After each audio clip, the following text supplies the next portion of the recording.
Gallo, faltaba. Bien, ok.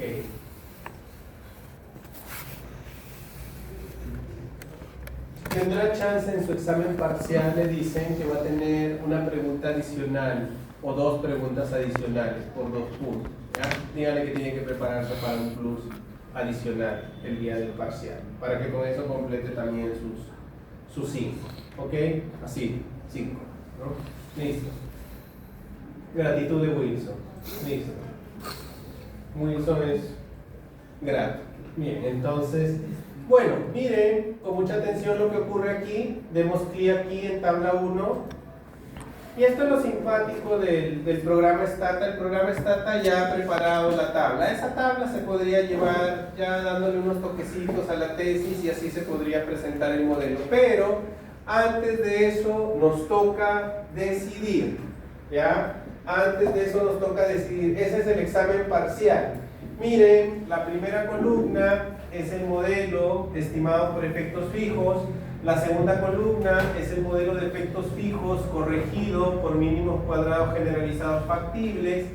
Y la tercera columna es el modelo de efectos fijos corregido por el método de panel específico. ¿Ok? Observemos detalladamente, estas son, lo que está entre paréntesis, son las desviaciones estándar de cada estimador. ¿Ok? Tenemos que escoger aquel método. Obviamente con efectos fijos no me puedo quedar porque tiene heterocedasticidad, autocorrelación y correlación contemporánea. Solo debo quedarme con uno de estos dos.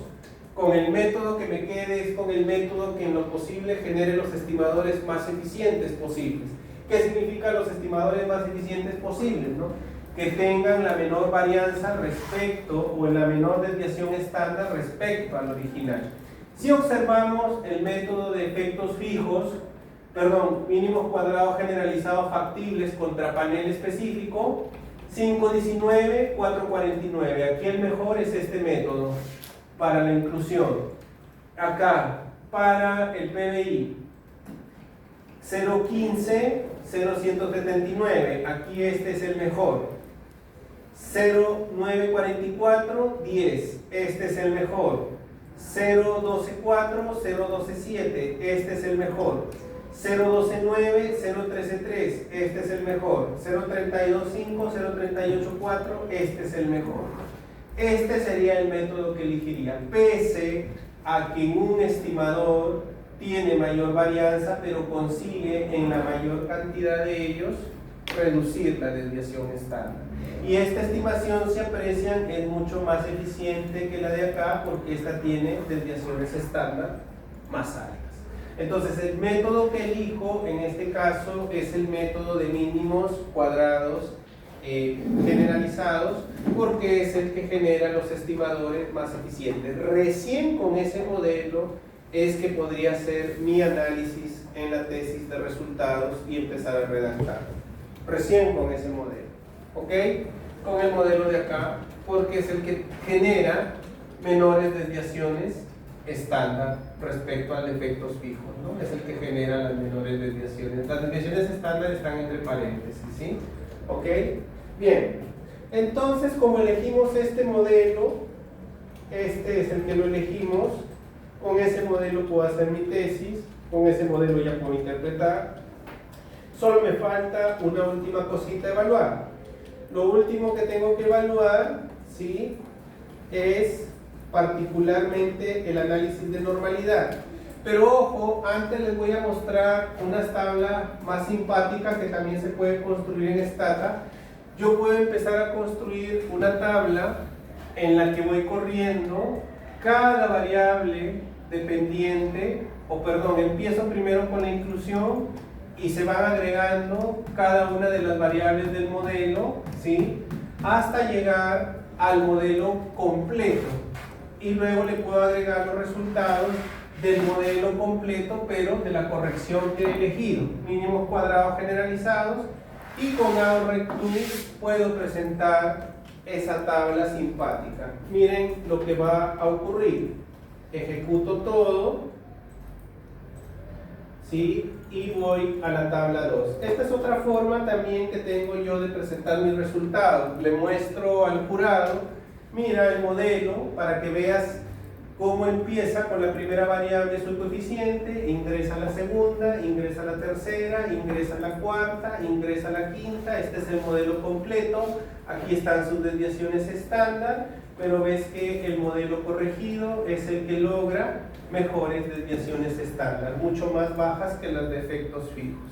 Y esta presentación es simpática porque mira, le muestras a tu jurado: mi estimador de inclusión financiera es altamente significativo. Por más que van entrando más variables explicativas, mantiene su significancia estadística con 3 estrellas al 1%, ¿no? Acá también con el PBI se mantiene altamente significativo al 1%, la probabilidad es menor a 0.01, 3 estrellas. 3 estrellas, 3 estrellas, bueno, aquí baja 2 estrellitas, pero sigue siendo significativo al 5%, y aquí al 1%, ¿no? Es otra forma también de presentar resultados. Eso les va a ayudar bastante en sus tesis, si en algún momento deciden utilizar este tipo de modelos, ¿no? De hecho, los temas que les voy a asignar para el trabajo, eso ya es un criterio que ustedes lo van a tomar, es su decisión. Van a ser temas potencialmente de tesis con esta metodología, pero ya ustedes deciden si esta es su preferencia, si lo quieren tomar o quieren ir por algo ambiental. Eso ya es decisión individual, ahí yo no me voy a meter, ¿ok? ¿Sí? Listo, listo. Y bueno, habiendo hecho esta tablita, vamos a ir, este es un plus, esto vamos a ver en series de tiempo, causalidad de Granger, pero eso es después, ¿sí? Vamos a terminar con el análisis de normalidad, ¿sí? El análisis de normalidad, ¿sí? Análisis de normalidad. ¿Por qué era importante esto? Era importante esto para el tema de la inferencia estadística, y planteamos como hipótesis que los residuos del modelo siguen una distribución normal y que los residuos del modelo no siguen una distribución normal. En Panel Data no es muy convencional analizar este supuesto, porque hemos visto que en Panel Data el principal ruido, el principal problema es el problema del bicho, ¿no? De la heterogeneidad no observable, y que me genere estimadores sesgados. Casi la normalidad, ustedes van a ver en papers, no es generalmente colocada, pero igual se puede hacer. El supuesto de normalidad es un supuesto que a veces se va a cumplir en los modelos, a veces no, está sujeto a la muestra. Si no ocurre el cumplimiento del supuesto de normalidad, nosotros lo que hacemos es simplemente concluir, ¿no?, de que no hay evidencia a favor de la normalidad, ¿no? Conforme la muestra probablemente sea más grande, podría este supuesto cumplirse.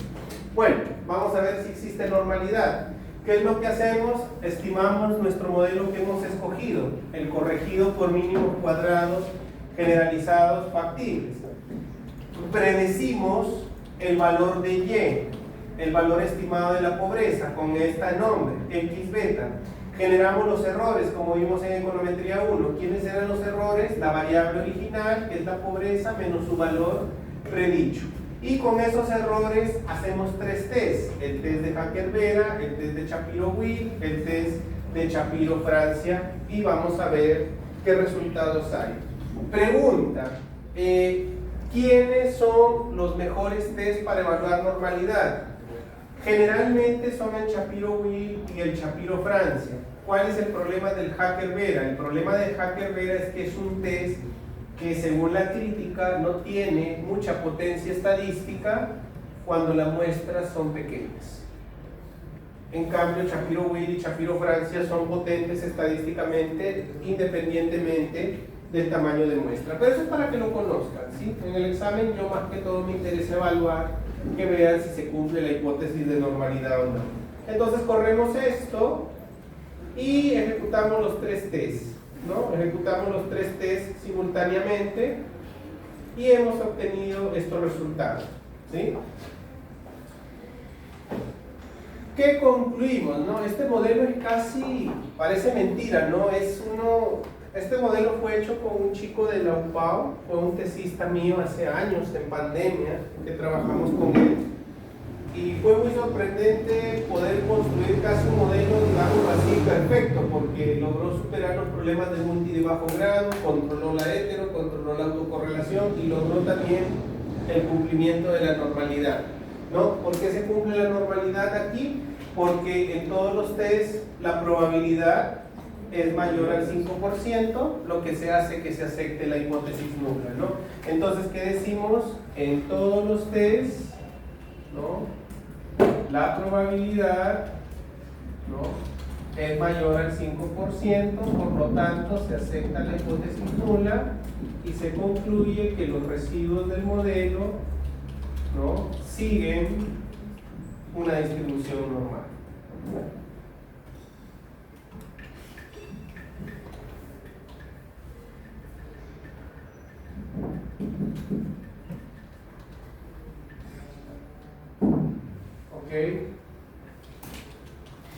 El caso que Alison les ha comentado lo vamos a ver brevemente en estos minutos que quedan, ¿ya? Porque les quiero dar el tip, porque podría pasar en el examen parcial, ¿ya? Y bueno, la retroalimentación debe ser justa, hay que darle los tips de manera oportuna, ¿sí? Wilson es condescendiente, entonces Wilson dice, ayuda a los muchachos, ¿ya? Entonces, ¿sí? Ahí está Wilson. Tengo que algún día tomarme una foto con un capibara, no sé qué voy a hacer, pero cerca, no de lejos.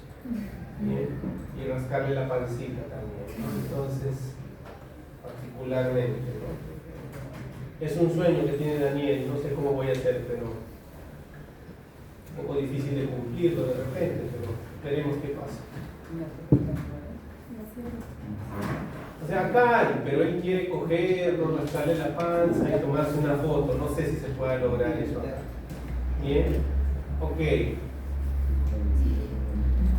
Vamos acá, y va a decir, vamos a ver a Wilson, vamos a ver el caso, ¿ya? Es el caso que les comenta Alison. Ese caso está en Econometría 2 del 2024-2 en el examen final. Lo que pasa es que el ciclo pasado Panel Data fue un tópico que se vio al final del curso, pero quedó poco tiempo, se vio bien, pero tuvimos que correr ahí con los chicos y yo no quería eso con ustedes. ¿Qué es lo que ocurre? Aquí se tomó la prueba en reportes, pero podemos dar el ejemplo. Este es un modelo en el que se estima los determinantes del crédito bancario per cápita en los departamentos del Perú.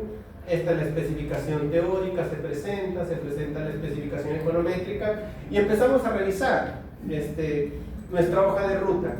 ¿Qué nos decían a nosotros en esto? Encuentra el método de estimación apropiado. Vamos recordando, retroalimentación para el examen parcial, resultados del test de Breusch-Pagan. ¿Para qué sirve el test de Breusch-Pagan? Para ver si existe heterogeneidad no observable en el modelo. La probabilidad es menor al 5%, existe heterogeneidad no observable en el modelo, por lo tanto no se puede utilizar mínimos cuadrados. Debemos evaluar si esa heterogeneidad está correlacionada o no con las X. Para eso, el siguiente nivel que viene es el test de Hausmann. Pero aquí, en el test de Hausmann, pasaba algo inusual. ¿Y cuál es ese detalle inusual?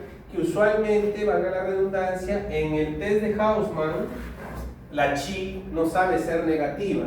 Entonces, como la chi es negativa, no usamos Hausmann. Cuando la chi es negativa, lo que utilizamos es un test de sobreidentificación de Sargan y Hansen, que la hipótesis es la misma, y es la misma del test de Hausmann. En este caso, rechazamos, ¿sí?, la hipótesis nula y concluimos que el estimador que se elige es el de efectos fijos. Yo les voy a jugar ese código para que vean cuál es el comando de ese test. ¿Ya? Se los voy a jugar porque es de una tesis que también ya está terminada. ¿Ok? Bueno, reflexión, se elige efectos fijos, no aleatorios, y aquí están las tres correcciones, ¿no? O hay esta corrección, está la corrección de panel específico y está la corrección de mínimos cuadrados generalizados factibles. ¿Ok? Pero quiero que vean algo. Miren en el modelo de efectos fijos, que es el que hemos elegido, observen el coeficiente del PBI. El coeficiente del PBI es positivo. Y miren qué pasa en las correcciones. En las correcciones ocurre lo siguiente. Si bien es cierto, no hay mucho éxito, empeoran en realidad las significancias. Alguien diría mejor me quedo con uno de lo anterior, pero bueno, así pasa a veces. Pero el PBI tiene signo negativo.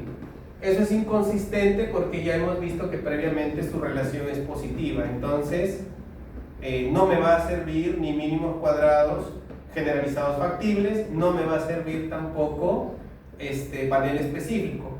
Y ahí es cuando interviene esa otra corrección. Tengo que hacer la de Driscoll y Cray cuando hay cosas raras, cosas inconsistentes. Y ahí abajo están los resultados justamente de la corrección de Driscoll y Cray. Y miren lo que consigue Driscoll y Cray. Driscoll y Cray consigue fuertes significancias estadísticas y coincide la consistencia del signo del PBI. Y ese era el examen parcial de este equipo. Este equipo tenía que elegir ese modelo. Podría pasarles en computadora, les voy a jugar todo el código completo, porque lo tengo con las bases de datos. ¿Ok? Entonces, ayuda al estimador a elegir el mejor modelo. El mejor modelo, en este caso, es el modelo de Driscoll y Cray, porque había algo extraño con los otros dos métodos que distorsionaban el signo del PBI. Eso puede pasar en el examen parcial. Por eso digo, si no funcionan esos dos métodos, por algún motivo, este es el último. Bueno, y la siguiente pregunta es facilísima, ¿no? Dice, interpreta los estimadores de cada una de las variables del modelo. Aquí la variable dependiente era el crédito per cápita en logaritmos. Todas las demás están en logaritmos. Solo esta está sin logaritmos y es densidad poblacional, o sea, habitantes por kilómetro cuadrado. El truco para la interpretación, todos estos van a ser ante un incremento del 1% en tal, el crédito bancario incrementará, disminuirá en tanto por ciento. Aquí no se olviden, si esta variable está en nivel y esto está en logaritmos, ¿qué tenemos que hacer con este impacto? Tenemos que multiplicarlo por 100%.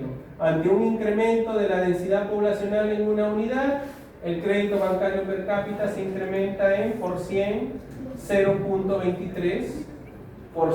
Pero ese código yo lo tengo, se los voy a dar y se los voy a jugar. De hecho era la dirigida adicional que voy a poner, pero ya se los voy a dar de manera anticipada. Bien, entonces eso fue en el 2024, fue tomado así con reporte el examen, ¿sí? Lo tienen, van a tener el código y van a poder jugar y practicar con él. En el código está este comando cuando el chi es negativo. Si el chi es negativo, generalmente no se puede hacer la prueba de Hausmann porque va a salir warning, ¿no? Peligro, ¿no? El modelo no ajusta adecuadamente a los supuestos asintóticos del test de Hausmann, ¿no? Hay que probar con otro test, dice, y por eso es que se utiliza este test de Hansen, que el comando, si no me equivoco, el comando de ese test, y va a estar ahí en el código, es este. Es el overit, con V, el overit. Y en el overit, sí, las hipótesis son las mismas del test de Hausmann. ¿Cuáles eran las hipótesis nulas del test de Hausmann? La heterogeneidad no observable no está correlacionada con las X, y la otra, la heterogeneidad no observable está correlacionada con las X. ¿Qué más decíamos aquí? No existe diferencia sistemática entre el estimador de efectos fijos y efectos aleatorios.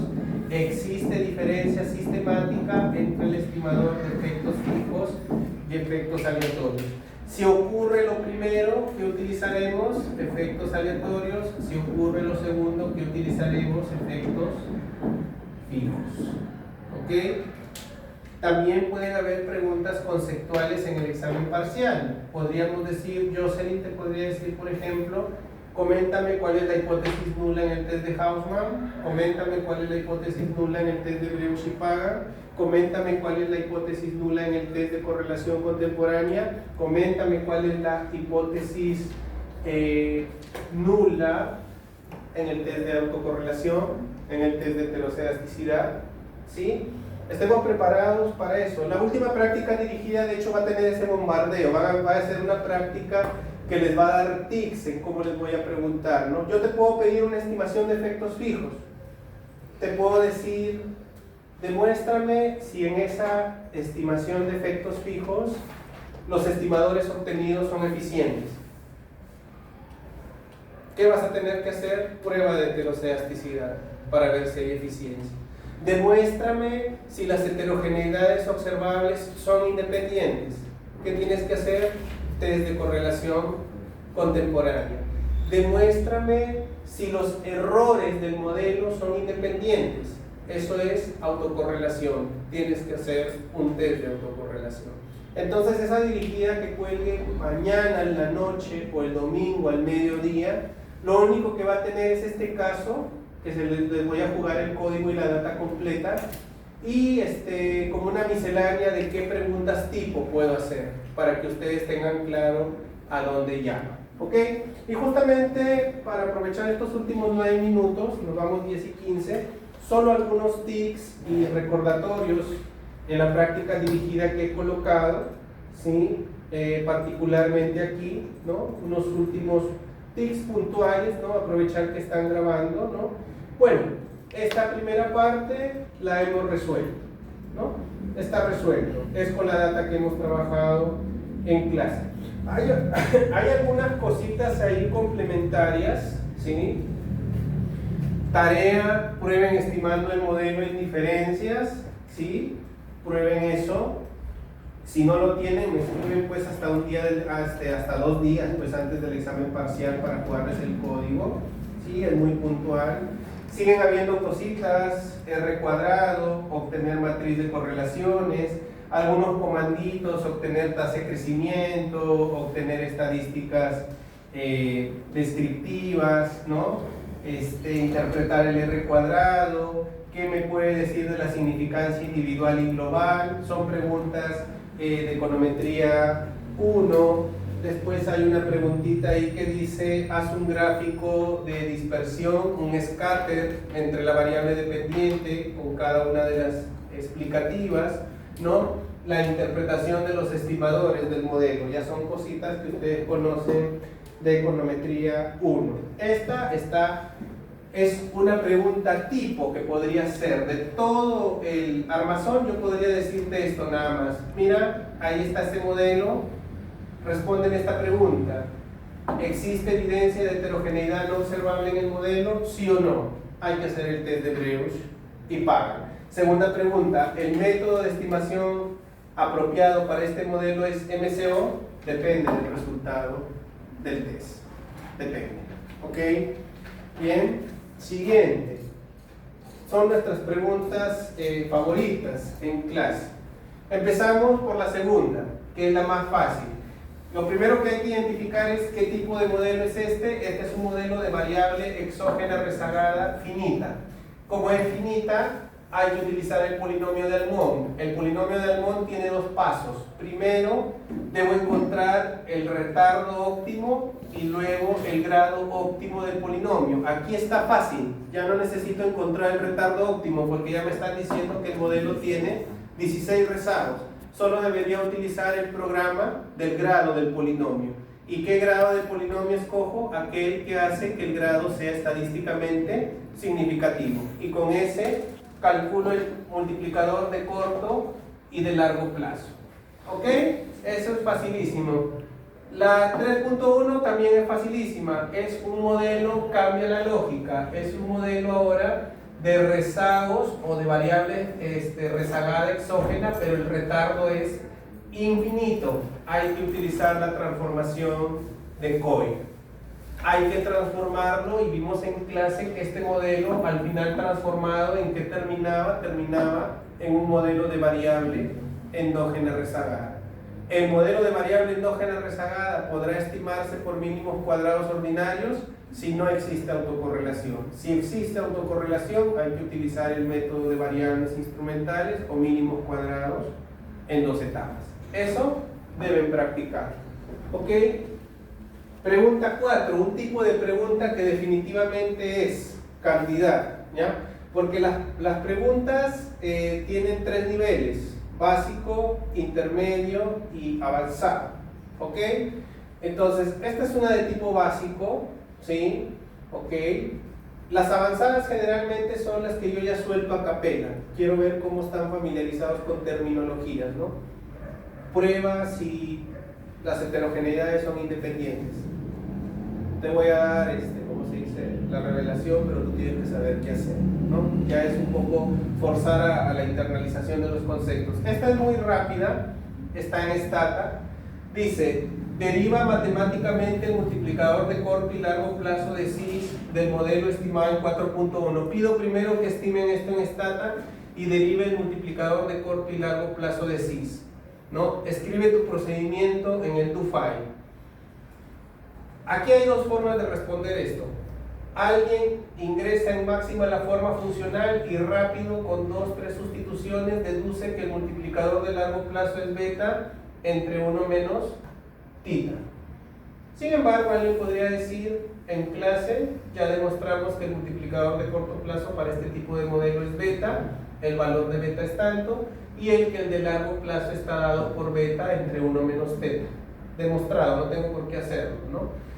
Y en 4.2, ¿no? Le decimos que calcules los multiplicadores. Tendrías que simplemente en Stata o en máxima hacer la ejecución y cuánto sale el valor e interpretar. Ojo, escuchen bien la pregunta que hacemos, ¿no? Aquí hemos dicho estima y calcula. No te estoy diciendo estima y encuentra el método óptimo, porque en este modelo, para determinar el método óptimo, ¿qué tenemos que evaluar? Autocorrelación. Pero aquí simplemente te he dicho, mira, te doy eso, estímalo y hazme estos cálculos. No te estoy pidiendo que me encuentres si la técnica es apropiada o no. Simplemente con los resultados que obtengas, calcula esto, ¿ok? Hay un modelo que yo les encargué con tiempo, ¿sí? Bien, vamos ahora a esto. Ahí viene lo interesante.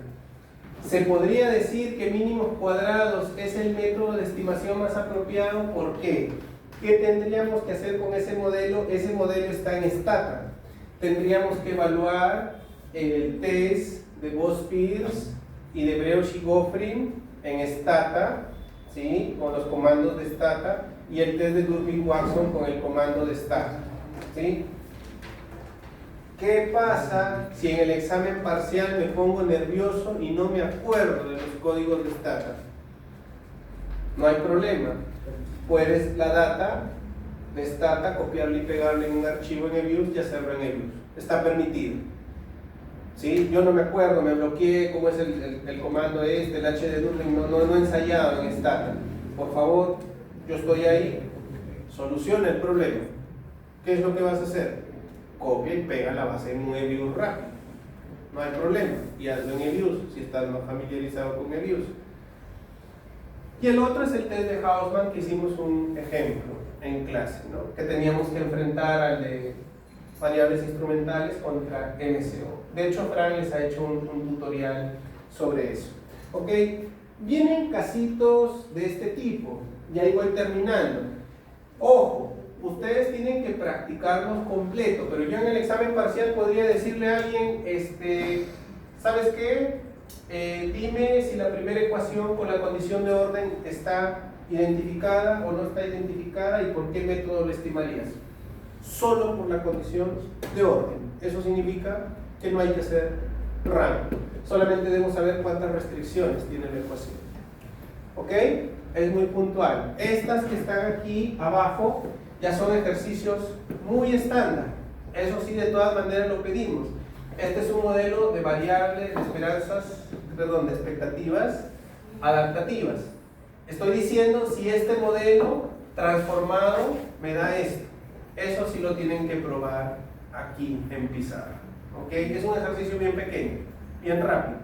El otro lo anunciamos desde el inicio de clase y muchos lo han hecho en la dirigida. ¿Sí? También deberíamos hacerlo en pizarra rápido, ¿sí? No debería haber mucho problema en ese detalle, ¿sí? Acá nuevamente es la misma historia. Resolver, hay que utilizar transformación de Coy, modelo de variable exógena rezagada infinita, modelo de ajuste parcial combinado con expectativas adaptativas. La solución de esto está en el libro de Madala, lo hemos conversado reiteradamente, ¿sí? Acá hay otro, ¿sí? De variable exógena finita. Lo hicimos en clase. Ojo, si la ecuación es muy grande, prepárense. De todas maneras, yo sí les puedo decir, identifica la primera ecuación completo. Condición de orden y condición de rango. Ensayen las matrices en máxima, porque se pueden apoyar en máxima. No te gusta máxima, porque como vemos, cuando hacemos estos ejercicios hay bastante ventaja porque se generan matrices con ceros. Lo haces algebraicamente en la pizarra, no pasa nada. ¿Ok? Bien. Y demuestre que el estimador de efectos fijos en datos de panel es insesgado. Hemos hecho esa demostración cuando desviamos cada valor de la media. Y eso es lo que quiero que demuestre, ¿no?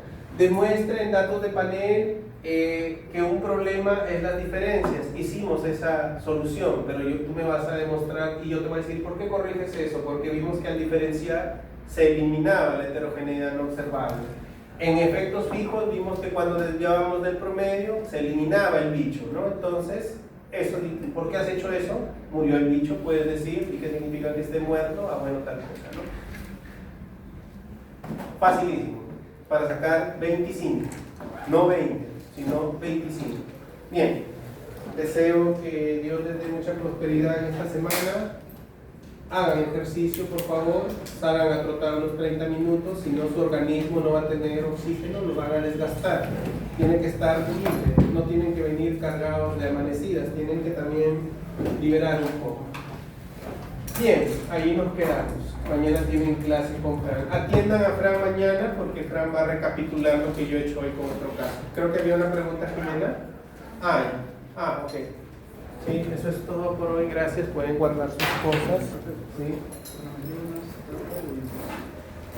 Los dos. Sí, falta una práctica dirigida en el. Pero también, en el examen tienes la potestad. Si algo no lo puedes hacer con Stata, dile, profesor, ¿lo voy a hacer en ellos? Sí, es carta blanca, no me hago problema. Lo que quiero es el resultado. Dime. Sí.